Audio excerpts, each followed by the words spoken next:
Hello and welcome to African Transportation Convos. I am your host, Jonas I.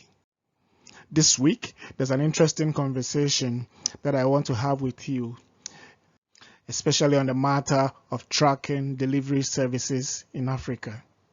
Hence our topic, how to determine transportation cost from the transport operator's perspective.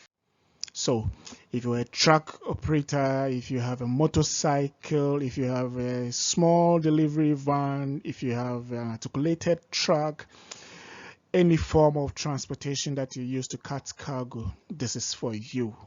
It's a topic that I'm quite passionate about because without solving this problem, the inefficiencies in our transportation system would not be removed. Many years ago, I started a research that took me to the Road Haulers Association in Ghana, and I was handed a list of transport fares from one destination to another. I sought to find out what were the basis for this cost, and it will surprise you that have a base for it. It was mostly out of experience. Now, fast forward 2020, I have an interest in a young man who is running a truck brokering company. And from our conversations, I learned that clients would offer some prices and their intermediaries would also bargain and try to get cuts here and there. So there you are.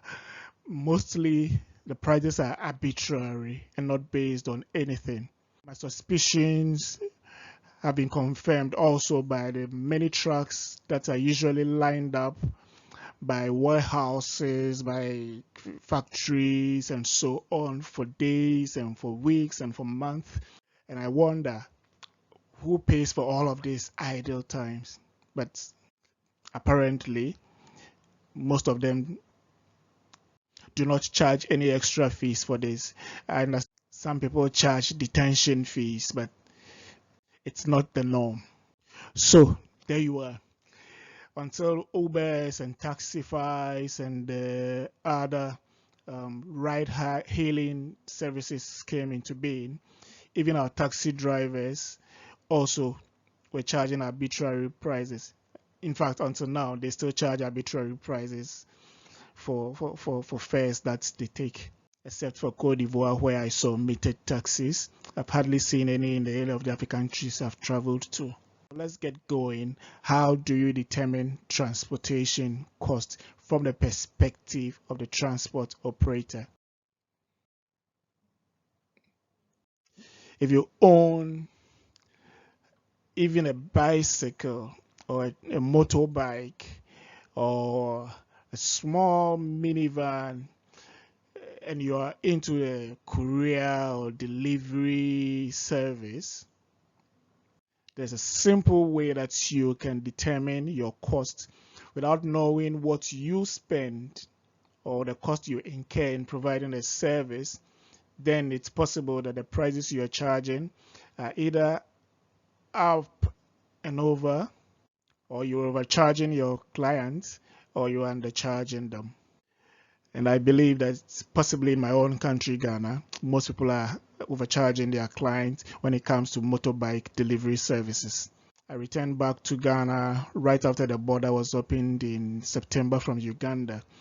And comparing the prices that Ugandan motorcycle drivers, popularly known as boarders, would charge, in Ghana, the prices were so high. Sometimes the products which you buy from these e-commerce sites are usually cheaper than the delivery cost, and it doesn't make any sense that you would pay for deliveries that are higher than the price of the product that you bought. So I'll show you a simple way in which you can determine your cost, and then you can then put on your margins and others to make a profit. This is really simplified. You could do this also for your trucking company, and then you can have a fair idea of how much it costs you to be able to determine what you charge your client. So here we go. The total transportation cost is determined by what we call the time cost and the distance cost. In any other company, you would hear fixed cost and variable cost. So it's the same for us. Time cost will represent our fixed cost, and distance cost will represent our variable cost. So here's the formula. You have your time cost, which is made up of the R coefficients, which I would explain later, and then you multiply that by the actual distance that you travel, and then you add that to your distance cost, which is your kilometer coefficients, which I will explain also, times the actual distance traveled.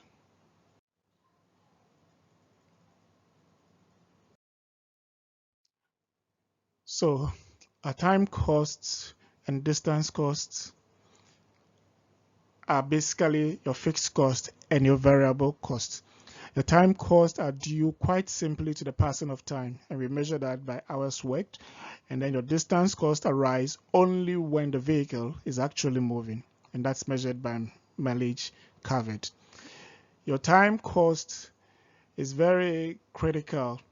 It includes the time when the vehicle is standing idle, when it's being loaded, when it's being offloaded.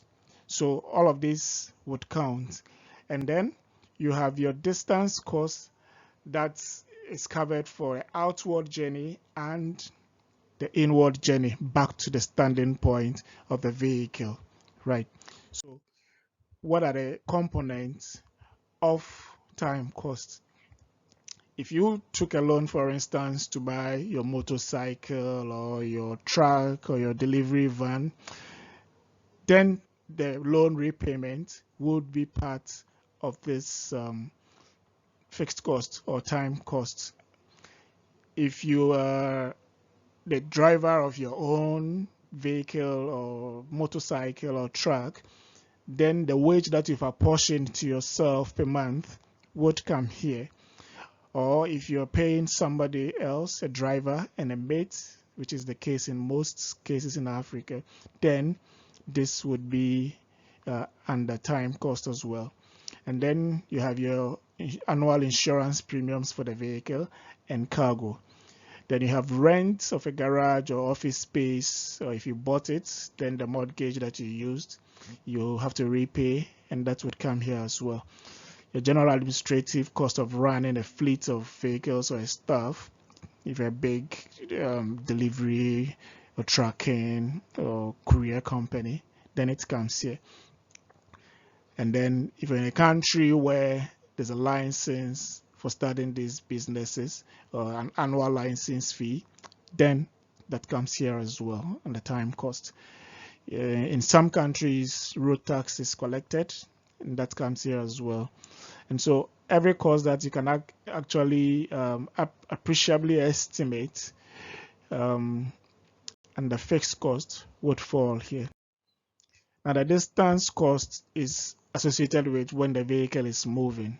And so there's a fuel consumption, there's a regular maintenance cost, there's a mileage allowance for drivers who are not on a salary, or some are partly on a salary, and then there's an extra allowance for the mileage that they covered. So that comes here. There's tire replacement, there's broker's fee, for those who rely on brokers to get jobs, or if you subscribe to an online load board where you're connected to clients, then your fees may fall under fixed cost if you pay them per year, or if you do it as pay as you go, then it falls here. And then there's fines, and something interesting in Africa, it's not just fines for wrongdoing, but also extortion from police or customs, gendarmerie, military, other forms of security agencies that are always on the road. Yeah, so that's interesting. So you have these two cost components, and you need to determine the average cost of these, right? So this is how we're going to go about it. We're going to determine the R and kilometer coefficient, and then I'll show you how that is done. What is it? The hour and kilometer coefficient are basically average costs of all of these cost components that I have shown you, and we're going to determine them in terms of hourly money per hour. Yes, money per hour, or amount per kilometer that you've covered, right? Now, to demonstrate, let's consider an example of a mini truck with the following operating costs per month. Administrative cost is 200 cedis per month. Insurance is usually paid per year, and I didn't want to confuse matters, so I divided it over the 12 months, and I had 100 cedis. So overall, for an annual payment to be 1,200. So insurance is 100 cedis per month. The wages of a crew 1,500 cedis. Vehicle loan repayment 2,000. Rent for office building or garage 500. Now distance cost, we have fuel 1,500, tie 500, repairs and maintenance 300, fines 200, broker's fee 200. So in all, our time cost is 4,300 and our distance cost is 2,800. Now let's see how we can get our hour coefficient and kilometer coefficient from these average monthly costs. So our coefficient for this truck, what we're trying to do is to determine an amount of cedis or any currency that you have per hour, right? So we have 500 cedis for rent of an office building, and what we do is to convert this to cost per hour, from cost per month to cost per hour. So assuming we have 30 days in a month, we're going to multiply that 30 days by the 24 hours that we have in each day. Then that gives us 720 hours. And we're going to divide this 500 by 720 hours. And that gives us 0.69 cedis per hour.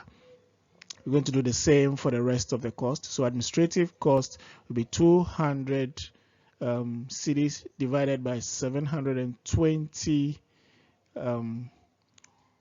hours, which gives us 0.28 cedis per hour. We do the same for insurance, for the wages of the crew, for the loan repayment, and we have the results on the right. So all together, when we put the cost per hour together, we have 5.46 hours, and that's our hour coefficient. So what this means is that every hour that your truck spends in idle position, unloading, offloading, or moving, this is how much it costs you per hour. Okay, so now we can determine our kilometer coefficient. Now, what is this? The kilometer coefficient is what you would multiply by the actual distance that you covered to be able to arrive at the actual cost of covering 1 kilometer. So you need to keep good records of each of your vehicles concerning fuel, tires, repairs and maintenance, fines, broker's fee, and so on.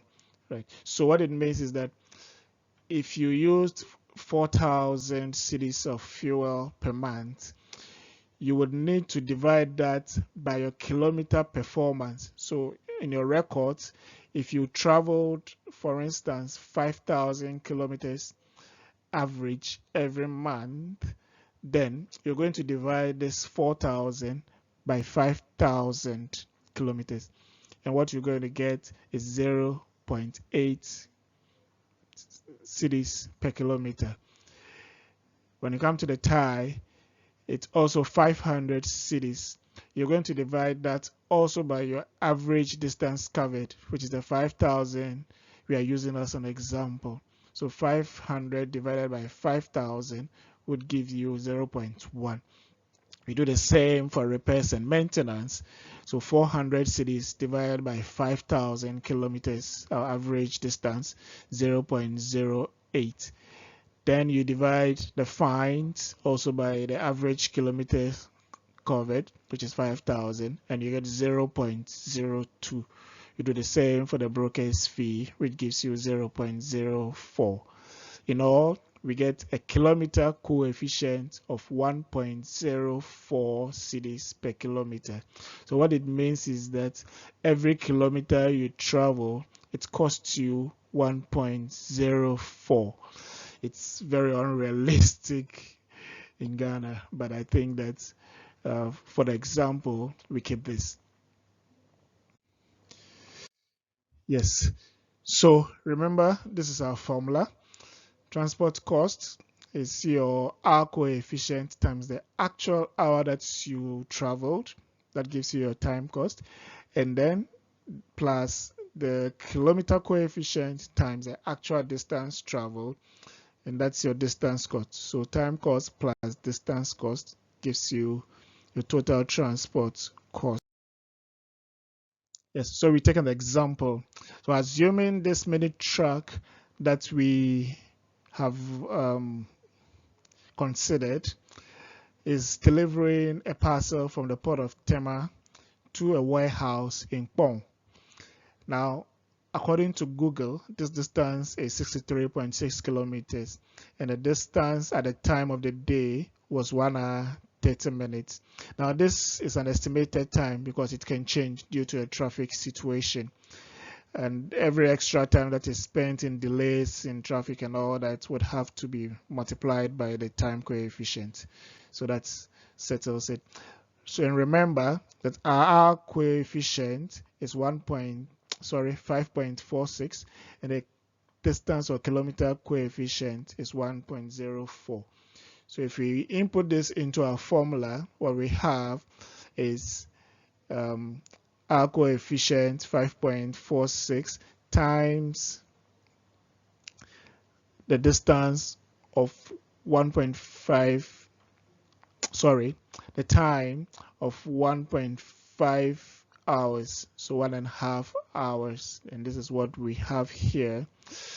And then we add that to the product of the kilometer coefficient 1.04 and then the actual distance of 63.6.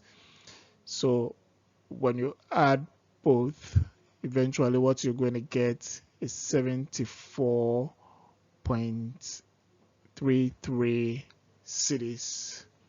So this is what the cost of transport is for this mini truck. Now you need to consider the margin of profit that you want to. So you determine that depending on the competition and so on and some other factors. Okay, so this is your actual transport cost. If you charge this, you are going to break even. Otherwise, you need to consider some margin for profit for yourself. Okay, right. So this is the simplified form of determining the transportation costs for a courier, a motorbike, small vehicle to big vehicles. It can be quite complex with some of the big vehicles, especially when you have a truck and the trailer is separated from the head, or when you drive onto a ferry and the driver has to relax, and so he's not part of the cost, and so on and so forth. But simply, this is how you determine your total transport costs. In view of the African Continental Free Trade Agreement, we need to consider issues bordering cross-border tracking, long-distance tracking, and so on.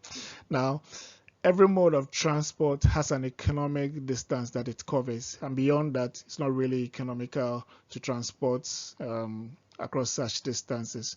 That's why rail and air transport and sea transport will do much longer distances than trucking. We'll touch on that in another episode. So, secondly, you have to consider border regulations and procedures if you're considering cross-border tracking.